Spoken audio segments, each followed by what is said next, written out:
Engineering College. I have completed my engineering in the 2022, and then I joined Jspider, Rajajinagar in the month of August 5. After that, when I came here, I started doing presentation and stage marks and marks. I have taken tests in here. Those are the things has made me to crack the interview.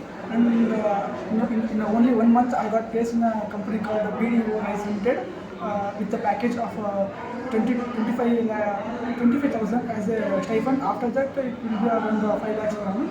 And also here the teaching staff and HRs are very friendly to everyone, and the teaching staff also very well. I learned many things, and presentation is the only one thing to make us to come out from the fear.